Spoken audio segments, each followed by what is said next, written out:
എൻ്റെ ആദ്യത്തെ ഒബ്സർവേഷൻ ക്ലാസ്സിൻ്റെ കാര്യമാണ്, അതായത് സ്കെഡ്യൂൾഡ് ഒബ്സർവേഷൻ്റെ കാര്യമാണ് ഞാൻ പറയുന്നത് കേട്ടോ.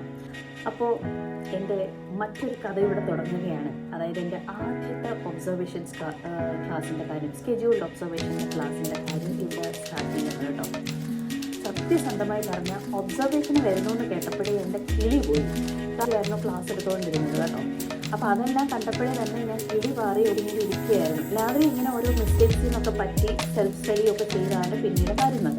അപ്പോൾ ഇതാണ് എൻ്റെ ഒരു observation story. Welcome back to my YouTube channel journey with Rinaya. അപ്പോൾ ഇന്ന് ജേർണി വിത്ത് റിനായയുടെ മറ്റൊരു എപ്പിസോഡിലേക്ക് എല്ലാവർക്കും സ്വാഗതം. അപ്പോൾ ഇന്നത്തെ വീഡിയോ എന്ന് പറയുന്നത് എൻ്റെ ഒരു പേഴ്സണൽ എക്സ്പീരിയൻസ് ആണ്. നിങ്ങൾ തംബ്നെയിൽ ഓൾറെഡി കണ്ടു കാണുമല്ലോ. എൻ്റെ ആദ്യത്തെ ഒബ്സർവേഷൻ ക്ലാസ്സിൻ്റെ കാര്യമാണ്, അതായത് സ്കെഡ്യൂൾഡ് ഒബ്സർവേഷൻ്റെ കാര്യമാണ് ഞാൻ പറയുന്നത് കേട്ടോ. So this is purely personal experience. ഇത് അത്ര ഭയങ്കര ഇൻഫോർമേറ്റീവ് ആയിട്ടുള്ള വീഡിയോ ഒന്നുമല്ല. ഞാൻ സാധാരണ ചെയ്യുന്നതിൽ നിന്നും വളരെ ഡിഫറെൻ്റ് ആയിട്ടുള്ള എൻ്റെ പേഴ്സണൽ എക്സ്പീരിയൻസ് വെച്ചിട്ടുള്ളൊരു വീഡിയോ ആണ്. So it is not anything informative. പക്ഷേ പിന്നെ കഴിഞ്ഞ ദിവസം ഞാൻ എൻ്റെ ഒരു പേഴ്സണൽ എക്സ്പീരിയൻസ് വെച്ചിട്ട്, എൻ്റെ ഫസ്റ്റ് UAE ടീച്ചിങ്ങിൻ്റെ എക്സ്പീരിയൻസ് വെച്ചിട്ട് ഞാനൊരു വീഡിയോ ഇട്ടു. അപ്പോൾ അതിനെനിക്ക് അത്യാവശ്യം നല്ല ഒരു റെസ്പോൺസ് കിട്ടി കേട്ടോ. ഞാൻ വിചാരിച്ചതിനേക്കാളും എനിക്ക് പേഴ്സണൽ മെസ്സേജും ഒക്കെ എനിക്ക് കുറേ വന്നു.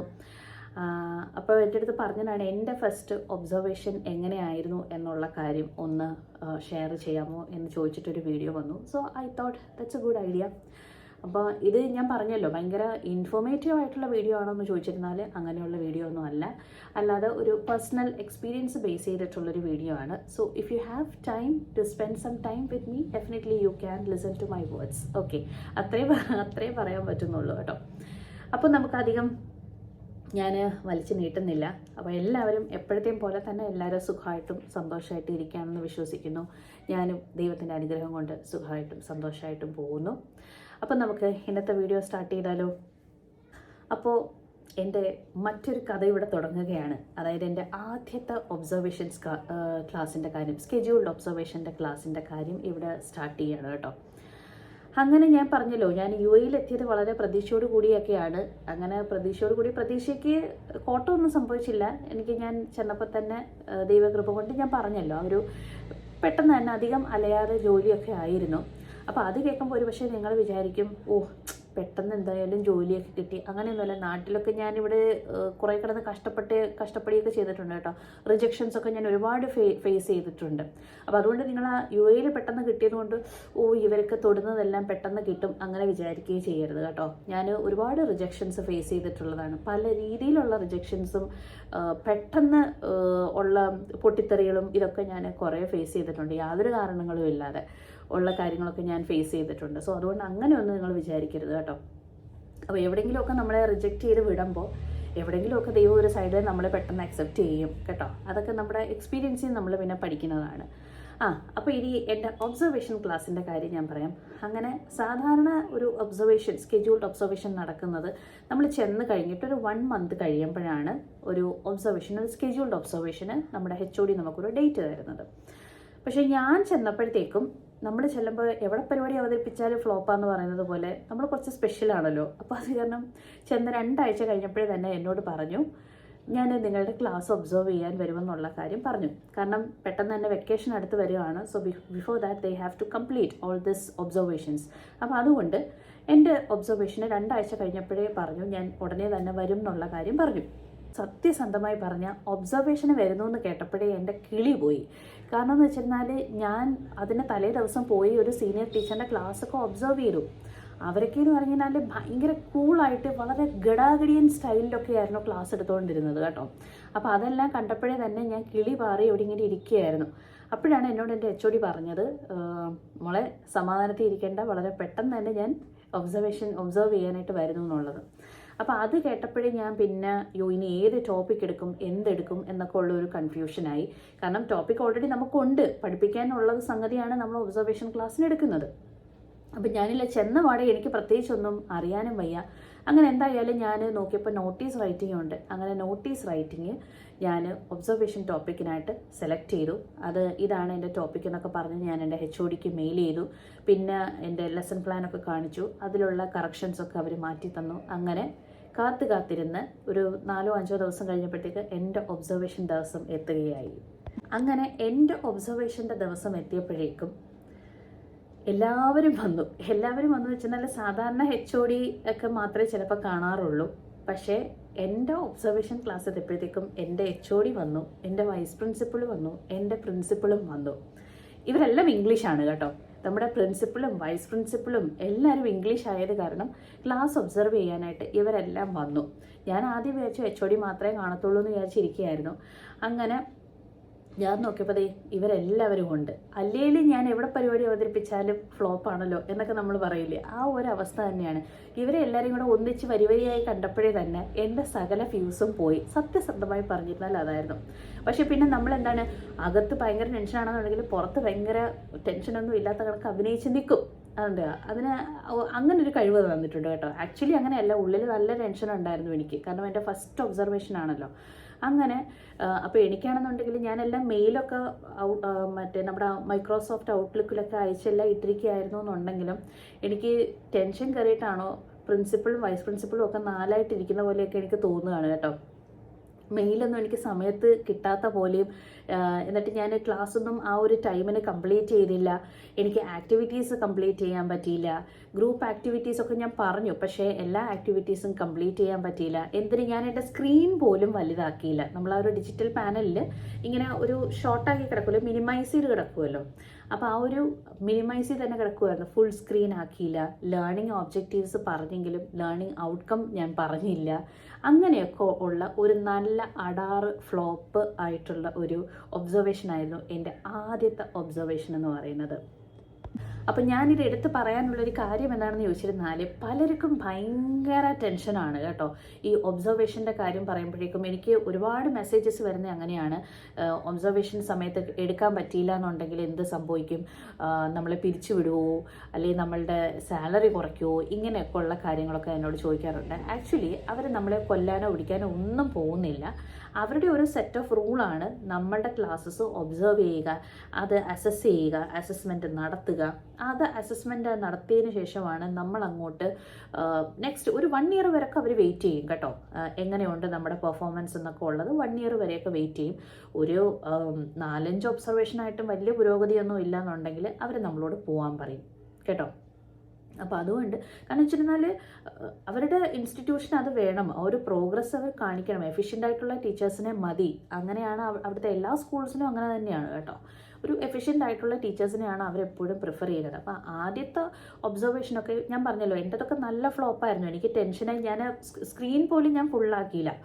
അങ്ങനത്തെ അത്രയും ഫ്ലോപ്പായിട്ടുള്ളൊരു ഒബ്സർവേഷൻ ആയിരുന്നു. പിന്നെ അത് കഴിഞ്ഞിട്ട് എനിക്കൊരു ആദ്യത്തെ ഒബ്സർവേഷനാണ് നമുക്ക് ഇത്രയും ടെൻഷൻ. രണ്ടാമത്തെ ഒബ്സർവേഷൻ എന്നാകുമ്പോഴത്തേക്ക് പിന്നെ നമുക്ക് മനസ്സിലാവും ഓക്കെ ഇന്ന കാര്യങ്ങളാണ്. എന്നിട്ട് നമ്മൾ ഫീഡ്ബാക്ക് മേടിക്കാനായിട്ട് ചെല്ലണം. അപ്പോൾ ഫസ്റ്റ് ഒബ്സർവേഷൻ കഴിഞ്ഞ് ഫീഡ്ബാക്ക് മേടിക്കാനായിട്ട് ചെല്ലണം. ഈ ഫീഡ്ബാക്ക് മേടിക്കാൻ ചെന്ന സമയത്ത് നമ്മുടെ പെർഫോമൻസിൽ എവിടെയായിരുന്നു വീഴ്ച സംഭവിച്ചത്, എവിടെയായിരുന്നു ഇമ്പ്രൂവ് ചെയ്യേണ്ടത്, എങ്ങനെയാണ് ഇനി അടുത്തതിനെ പെർഫോം ചെയ്യേണ്ടത് എന്നൊക്കെ ഉള്ള ഒരു കാര്യം കുറേ അവരിങ്ങോട്ട് പറയും. അപ്പോൾ എനിക്കാണെങ്കിൽ പേഴ്സണലി ഈ എൻ്റെ ഒബ്സർവേഷൻ ഞാൻ ക്ലാസ് എടുത്തത് ഫ്ലോപ്പാണെന്ന് എനിക്ക് തന്നെ അറിയാമായിരുന്നല്ലോ. അത് കാരണം എനിക്ക് ഫീഡ്ബാക്ക് മേടിക്കാൻ പോകാനും എനിക്ക് ഭയങ്കര ബുദ്ധിമുട്ടായിരുന്നു. എനിക്ക് ഭയങ്കര ഒരു എന്തായിരിക്കും ഇനിയിപ്പോൾ പറയാൻ പോകുന്നതെന്നുള്ള ഒരു ഇത്. കാരണം വെച്ചാൽ എനിക്ക് പേഴ്സണലി അറിയാം എൻ്റെ ക്ലാസ് അത്ര നന്നായിരുന്നില്ല ഫ്ലോപ്പായിരുന്നു എന്ന് എനിക്കറിയാം. അപ്പോൾ അത് കാരണം ഇനിയിപ്പോൾ ഈ ഫീഡ്ബാക്ക് മേടിക്കാൻ ചെല്ലുമ്പോൾ എന്തൊക്കെയാണോ പറയുക എന്നുള്ള എനിക്ക് പോകാനും കുറച്ച് മടിയൊക്കെ ഉണ്ടായിരുന്നു പേഴ്സണലി. പക്ഷേ നമ്മളങ്ങനെ മടി വിചാരിച്ചിരിക്കരുത്. കാരണം നമുക്ക് നല്ല ഒരു ടീമായിരുന്നു. ഞാൻ എപ്പോഴും പറയുമല്ലോ, നല്ല ഒരു ടീമായിരുന്നു. അപ്പം HOD ആണെങ്കിലും പ്രിൻസിപ്പളാണെങ്കിലും വൈസ് പ്രിൻസിപ്പളാണെങ്കിലും നമ്മളെ അവർ കറക്റ്റാക്കി നമ്മളോട് പറഞ്ഞു തരും എവിടെ നമ്മൾ ഇമ്പ്രൂവ് ചെയ്യണം, നെക്സ്റ്റ് ടൈം ഇങ്ങനെ ചെയ്താലും നന്നായിരിക്കും എന്നൊക്കെ ഉള്ള ഒരു ഫീഡ്ബാക്ക്, നമ്മുടെ ഒരു റിപ്പോർട്ട് നമുക്ക് കിട്ടുമ്പോൾ ഒരു ഐഡിയ കിട്ടും എങ്ങനെയൊക്കെയാണ് ഇമ്പ്രൂവ് ചെയ്യേണ്ടതെന്നുള്ളതെന്ന്. അപ്പോൾ അവർ നമുക്ക് നല്ല ഒരു ഫീഡ്ബാക്കാണ്, ഒരു പ്രോഗ്രസ് ഉണ്ടാവുന്ന രീതിയിലുള്ള ഒരു ഫീഡ്ബാക്ക് ആയിരുന്നു അന്ന് നമുക്ക് പറഞ്ഞു തന്നതൊക്കെ. അപ്പോൾ അതെനിക്ക് വളരെ പേഴ്സണലി ഒരുപാട് യൂസ്ഫുള്ളായിരുന്നു കേട്ടോ. അപ്പോൾ അതുകൊണ്ട് പെട്ടെന്ന് എനിക്ക് മനസ്സിലായി ഓക്കെ ഈ ഏരിയാസൊക്കെയാണ് ഞാൻ ഇമ്പ്രൂവ് ചെയ്യാനുള്ളത്, ഏതൊക്കെ നമ്മുടെ പോസിറ്റീവ്സ് എന്തുണ്ട്, സ്ട്രെങ്ത് എന്തുണ്ട്, എവിടെ നമ്മൾ ഇമ്പ്രൂവ് ചെയ്യണം, ഇതെല്ലാം നമ്മുടെ റിപ്പോർട്ടിൽ പറയും.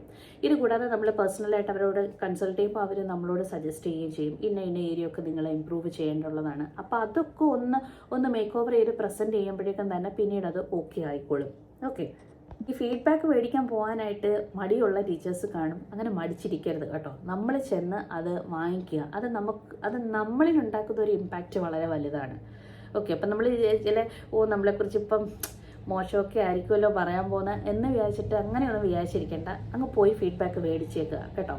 പിന്നെ എനിക്ക് എന്നോട് പലരും ചോദിക്കുന്ന കാര്യങ്ങളാണ്, ഈ ഒബ്സർവേഷൻ ക്ലാസ്സിന് ടൈമിന് അതൊന്നും കംപ്ലീറ്റ് ചെയ്യാൻ പറ്റിയില്ല എന്നുണ്ടെങ്കിൽ എന്താ ചെയ്യുക എന്നുള്ളത്. അത് ഞാൻ പറഞ്ഞല്ലോ, ആദ്യത്തെ ഒബ്സർവേഷൻ നമുക്കൊരു പക്ഷേ ഫ്ലോപ്പ് ആയേക്കാം. അങ്ങനെ ഒരു 1 ഇയർ വരെയൊക്കെ അവർ നമ്മളെ ഒന്ന് ടെസ്റ്റ് ചെയ്യും എങ്ങനെയുണ്ട് നമ്മുടെ പെർഫോമൻസ് എന്നുള്ളത്. എൻ്റെ അത് സെക്കൻഡ് ഒബ്സർവേഷൻ ആയപ്പോഴത്തേക്കും ഞാൻ കുറച്ചുകൂടെ ഇമ്പ്രൂവ് ചെയ്ത് വന്നു. പക്ഷേ ഞാൻ 40 മിനിറ്റ്സ് കൊണ്ട് എല്ലാം കംപ്ലീറ്റ് ചെയ്തില്ല. ഓക്കെ, എൻ്റെ 3ാമത്തെ ഒബ്സർവേഷൻ തൊട്ടാണ് ഞാൻ ശരിക്കും പറഞ്ഞാൽ എല്ലാം കറക്റ്റ് ടൈമിന് തീർത്ത് കൊണ്ടുവന്നത്. 3ാമത്തെ ഒബ്സർവേഷനും ശരിയാവാത്ത ആൾക്കാർ ഉണ്ടായിരുന്നു. ഓക്കെ, പക്ഷെ എന്നിരുന്നാലും നമ്മളോട് തന്നെയാണ് പറയുക, ഒന്ന് ഇമ്പ്രൂവ് ചെയ്ത് കൊണ്ടുവരണം എന്നുള്ള കാര്യം നമ്മൾ തന്നെ നമ്മളോട് പറയുക. ഓക്കെ, അങ്ങനെ അപ്പോൾ എൻ്റെ ഫസ്റ്റ് ഒബ്സർവേഷൻ നല്ല കട്ട ഫ്ലോപ്പായിരുന്നു. ഞാൻ പറഞ്ഞല്ലോ, പോയി ഫീഡ്ബാക്കും ഒക്കെ മേടിച്ച് ഞാൻ. പക്ഷേ എന്നിരുന്നാലും എനിക്ക് ഒരു സമാധാനം ഉണ്ടായിരുന്നു. എന്തായാലും ഇതൊന്ന് കഴിഞ്ഞ് കിട്ടിയല്ലോ എന്നുള്ള ഒരു സമാധാനം എനിക്കുണ്ടായിരുന്നു കേട്ടോ. അപ്പോൾ എന്നിട്ട് ഞാൻ അന്ന് എൻ്റെ ഫീഡ്ബാക്കൊക്കെ വളരെ മോശമായിരുന്നു എന്നുണ്ടെങ്കിലും, എനിക്ക് കിട്ടിയ ഫീഡ്ബാക്ക് വളരെ മോശമായിരുന്നു എന്നുണ്ടെങ്കിലും, ഞാനന്ന് വൈകിട്ട് പോയി സെലിബ്രേറ്റ് ചെയ്തു കേട്ടോ. ഞാനന്ന് പോയി എനിക്കൊരു ഡ്രസ്സൊക്കെ വാങ്ങി. കാരണം എനിക്ക് എന്തോ വലിയൊരു ടെൻഷൻ എൻ്റെ തലേന്ന് ഒഴിഞ്ഞ പോലെയായിരുന്നു കേട്ടോ. അങ്ങനെയൊക്കെ ഞാൻ എനിക്ക് വേണ്ടി ചെയ്യാറുണ്ട് കേട്ടോ. ചെറിയ ചെറിയ കാര്യങ്ങളൊക്കെ, ചെറിയ ചെറിയ ഗിഫ്റ്റൊക്കെ എനിക്ക് വേണ്ടി വാങ്ങിക്കുക, ടു മേക്ക് മീ ഹാപ്പി. അത്രയേ ഉള്ളൂ. എൻ്റെ സോളിനെ ഹാപ്പിയാക്കി വെക്കാൻ വേണ്ടിയിട്ട് ഞാൻ ചെയ്യുന്ന കാര്യങ്ങൾ അത്രയേ ഉള്ളൂ. അപ്പോൾ അത് നിങ്ങളാണെങ്കിലും അപ്കമിങ് ടീച്ചേഴ്സ് ആണെങ്കിലും നമ്മൾ തന്നെ നമ്മളെ ഒന്ന് ബൂസ്റ്റപ്പ് ചെയ്യുക കേട്ടോ. വേറെ ആരും പുറത്തുനിന്ന് ഒന്നും വന്ന് ചെയ്യാൻ പോകുന്നില്ല. നമ്മൾ തന്നെ വേണം നമ്മളെ ഒന്ന് പോസിറ്റീവ് ആക്കി വെക്കാനും, നമുക്ക് ഇഷ്ടമുള്ള കാര്യങ്ങൾ എന്താണോ അതൊക്കെ ചെയ്ത് ഒന്ന് മൈൻഡിനെ ഒന്ന് ഹാപ്പിയാക്കി വെക്കാൻ. പിന്നെ 2ാമത്തെ ഒബ്സർവേഷനും എനിക്ക് നേരത്തെ നിന്നും വ്യത്യാസം വന്നു. ആ ഒരു ടൈമിന് ഫുള്ളി ഞാൻ കംപ്ലീറ്റ് ചെയ്തില്ല എന്നുണ്ടെങ്കിലും പക്ഷേ എനിക്കൊരു ഇമ്പ്രൂവ്മെൻ്റ് ഒക്കെ വന്നു. 3ാമത്തേതായപ്പോഴത്തേക്കും ഞാൻ കംപ്ലീറ്റ് ചെയ്തു കേട്ടോ. 3ാമത്തെ ആ ഒരു 40 മിനിറ്റ്സ് കൊണ്ട് ഞാൻ കംപ്ലീറ്റ് ചെയ്തു. എല്ലാം അതിനകത്ത് തന്നെ നിർത്തി. പിന്നെ 4ാമത്തെ ഒബ്സർവേഷനൊക്കെ ആയപ്പോൾ തൊട്ട് പിന്നെ 3 തൊട്ട് ഞാൻ കയറി വന്നു. അപ്പം നിങ്ങൾ ഈ ഒബ്സർവേഷൻ വരുന്നു എന്ന് പറയുമ്പോൾ പേടിക്കുകയൊന്നും വേണ്ട. ആ ഒരു ലെസൺ പ്ലാൻ അനുസരിച്ച് നമ്മളൊന്ന് പ്രോപ്പറായിട്ട് പ്രാക്ടീസ് ചെയ്ത് പോവുകയാണെന്നുണ്ടെങ്കിൽ നന്നായിട്ട് പറ്റും കേട്ടോ. അപ്പം എൻ്റെ 3ാമത്തെ ഒബ്സർവേഷനൊക്കെ തൊട്ടായപ്പോഴേക്കും എനിക്ക് മനസ്സിലായല്ലോ ഇന്ന പോലെയാണ് എന്നുള്ള കാര്യം. അപ്പം ഞാൻ ക്ലാസ്സിന് മുന്നേ ഞാൻ വീട്ടിൽ നിന്നൊന്ന് പ്രാക്ടീസ് ചെയ്തു. ഞാൻ അങ്ങനെ ചെയ്തു. കാരണം സ്കെഡ്യൂൾഡ് ഒബ്സർവേഷൻ അല്ലേ, അപ്പോൾ ടോപ്പിക് എന്നതാണെന്ന് നമുക്കറിയാം, എങ്ങനെയാണ് പോകേണ്ട പാറ്റേൺ എന്ന് നമുക്കറിയാം. അപ്പം ഞാൻ വീട്ടിൽ നിന്ന് തന്നെ ഞാനൊരു 2 ദിവസത്തേക്ക് മുന്നേ തന്നെ എല്ലാം ലെസൺ പ്ലാൻ എല്ലാം ഒന്ന് കവർ ചെയ്ത് ഡീറ്റെയിൽ ആയിട്ടൊന്ന് പഠിച്ച് വീട്ടിൽ നിന്ന് തന്നെ ഒന്ന് പ്രാക്ടീസ് ചെയ്തിട്ടായിരുന്നു ഞാൻ പോയത്. പ്രാക്ടീസ് ചെയ്തിട്ട് പോയപ്പോഴേക്കും നമുക്ക് കുറച്ചുകൂടെ കോൺഫിഡൻ്റ് ആണ്, നമുക്ക് കുറച്ചുകൂടെ ഫ്രീ ആയിട്ട് സംസാരിക്കാൻ പറ്റുന്നുണ്ട്, നമുക്കൊരു ടെൻഷൻ ഫ്രീ ആണ്. അപ്പോൾ എനിക്ക് മനസ്സിലായി ഈ പ്രിപ്പറേഷൻ കുറയുമ്പോഴാണ് കോൺഫിഡൻസ് കുറയുന്നതെന്ന് എനിക്ക് മനസ്സിലായി. അപ്പോൾ പിന്നീട് അങ്ങോട്ടുള്ള എല്ലാ ഒബ്സർവേഷൻസ് വരുമ്പോഴും ഞാൻ നേരത്തെ കൂട്ടി ഒന്ന് പ്രിപ്പയർ ചെയ്ത് ഞാൻ തന്നെ ഒന്ന് കണ്ണാടിയുടെ മുന്നിലൊക്കെ നിന്നൊന്ന് പെർഫോം ചെയ്തതിന് ശേഷം പോകാൻ തുടങ്ങി. അപ്പോൾ ആ ഒരു 40 മിനിറ്റ്സിന് ഉള്ളിൽ തന്നെ എല്ലാ സംഭവങ്ങളും തീർക്കാനും പറ്റി. അപ്പോൾ അത് തന്നെയാണ് എനിക്ക് ഈ ഒരു അപ്കമ്മിങ് ആയിട്ടുള്ള ടീച്ചേഴ്സിനോടും, അതേപോലെ ഈ ഒബ്സർവേഷൻ എന്നൊക്കെ പറഞ്ഞ് പേടിച്ചിരിക്കുന്നവരോടും, അതേപോലെ കുറച്ച് കരിയർ ബ്രേക്ക് വന്നിട്ട് ടീച്ചിങ്ങിനൊക്കെ വരുന്ന ആൾക്കാർക്കൊക്കെ ഇങ്ങനത്തെ ടെൻഷനൊക്കെ വരും. ടെൻഷനൊന്നും അടിക്കേണ്ട കാര്യമൊന്നുമില്ല. നമുക്ക് എന്തായാലും നമ്മളൊന്ന് പ്രാക്ടീസ് ചെയ്ത് കഴിഞ്ഞിരുന്നാൽ നമുക്ക് ആ ഒരു ഒബ്സർവേഷൻ ആ ഒരു 40 മിനിറ്റ്സിനുള്ളിൽ ഉറപ്പായിട്ടും നമുക്ക് ചെയ്ത് തീർക്കാൻ പറ്റും കേട്ടോ. അപ്പോൾ അങ്ങനെ നിങ്ങൾ ടെൻഷൻ അടിച്ചിരിക്കുകയൊന്നും വേണ്ട. എല്ലാവരും ആദ്യം വലിയ പെർഫെക്റ്റ് ആയിട്ടൊന്നും അല്ല ചെയ്ത് വരുന്നത് കേട്ടോ. എല്ലാവരും ഇങ്ങനെ ഓരോ മിസ്റ്റേക്സിൽ നിന്നൊക്കെ പറ്റി സെൽഫ് സ്റ്റഡി ഒക്കെ ചെയ്താണ് പിന്നീട് വരുന്നത്. അപ്പോൾ ഇതാണ് എൻ്റെ ഒരു ഒബ്സർവേഷൻ സ്റ്റോറി. അപ്പോൾ അല്ലാതെ ഞാൻ ആദ്യമേ തന്നെ വലിയ ഒബ്സർവേഷൻ പ്രസൻറ്റ് ചെയ്ത ആളൊന്നും അല്ല. ആദ്യത്തെ ഒബ്സർവേഷൻ ഫ്ലോപ്പായിരുന്നു. ആദ്യത്തേത് ഫ്ലോപ്പായപ്പോൾ 2ാമത്തത് കുറച്ചുകൂടെ നമ്മളൊന്ന് കയറി വരാൻ ശ്രമിക്കുമല്ലോ, അങ്ങനെ കുറച്ചുകൂടെ ഇമ്പ്രൂവ്മെൻ്റ് ഉണ്ടായിരുന്നു. 3ാമത്തെ തൊട്ടാണ് നല്ലപോലെ ഞാൻ പ്രസൻറ്റ് ചെയ്തത്. ചില ആൾക്കാർക്ക് 3ാമത്തതും ചിലപ്പം വരണം എന്നില്ല. പക്ഷേ ഒരു 3 കഴിഞ്ഞ് അടുത്ത ഒബ്സർവേഷൻ തൊട്ട് നമ്മൾ മാക്സിമം ഒന്ന് ട്രൈ ചെയ്യുക. അത് ആസ് എ പേഴ്സൺ നമ്മളോടുള്ള ഒരു റെസ്പോൺസിബിലിറ്റിയും കൂടിയാണ് കേട്ടോ, ആ ഒരു ടൈമിനത് ചെയ്ത് തീർക്കുക എന്നുള്ളത് കേട്ടോ. കാരണം അവർ ഒബ്സർവേഴ്സ് വരുന്നത് അസസ് ചെയ്യാൻ വേണ്ടിയിട്ടാണ്. അപ്പോൾ ആ ഒരു അസസ്മെൻറ്റ് ക്രൈറ്റീരിയാസ് എന്തൊക്കെയാണോ ഉള്ളത് അത് നമ്മളൊന്ന് ക്ലിയർ ചെയ്യുക. അപ്പോൾ അത്രയൊക്കെയാണ് എൻ്റെ ഒരു ഒബ്സർവേഷൻ സ്റ്റോറി. ഇന്നത്തെ വളരെ പേഴ്സണലായിട്ടുള്ള, ഞാൻ പറഞ്ഞല്ലോ, ഒട്ടും അങ്ങനെ വലിയ ഇൻഫർമേഷൻ ബേസ് ചെയ്തിട്ടുള്ളൊരു വീഡിയോ ഒന്നുമല്ല. എൻ്റെ ഒരു പേഴ്സണൽ എക്സ്പീരിയൻസിനെ ബേസ് ചെയ്തിട്ടുള്ള ഒരു വീഡിയോയും അതേപോലെ എനിക്കതിൽ നിന്ന് പറയാനുള്ള ഒരു അഡ്വൈസും മാത്രമാണ് ഇന്നത്തെ ഒരു വീഡിയോ എന്ന് പറയുന്നത്. അപ്പോൾ ഈ വീഡിയോ എല്ലാവർക്കും ഇഷ്ടപ്പെട്ട് കാണുമെന്ന് വിശ്വസിക്കുകയാണ്. അപ്പോൾ ആവശ്യമില്ലാതെയുള്ള കാര്യങ്ങളൊന്നും ഓർത്ത് ടെൻഷൻ അടിക്കുകയൊന്നും വേണ്ട. വളരെ കാം ആൻഡ് കൂളായിട്ട് ലൈഫ് മുന്നോട്ടേക്ക് കൊണ്ടുപോകാനായിട്ട് ശ്രമിക്കുക. ഒബ്സർവേഷൻ്റെ കാര്യമൊന്നും ഓർത്ത് അങ്ങനെ ടെൻഷൻ അടിക്കൊന്നും വേണ്ട. അതൊക്കെ നമുക്ക് മേക്ക് ഓവർ ചെയ്യാനായിട്ട് പറ്റും കേട്ടോ. അപ്പോൾ അത്രയൊക്കെയാണ് ഇന്നത്തെ വീഡിയോയിലൂടെ എനിക്ക് പറയാനുള്ളത്. അപ്പോൾ എൻ്റെ വീഡിയോ കണ്ട് എന്നെ സപ്പോർട്ട് ചെയ്ത എല്ലാവരോടും ഒരു വലിയ താങ്ക് യു. പിന്നെ നിങ്ങളുടെ ഫ്രണ്ട്സിനൊക്കെ സജസ്റ്റ് ചെയ്യുക വീഡിയോസ്. നിങ്ങൾക്ക് യൂസ്ഫുൾ ആണെന്ന് തോന്നുകയാണെന്നുണ്ടെങ്കിൽ definitely please suggest your friends also. അപ്പോൾ സബ്സ്ക്രൈബ് ചെയ്ത് സപ്പോർട്ട് ചെയ്യുക. Thank you so much.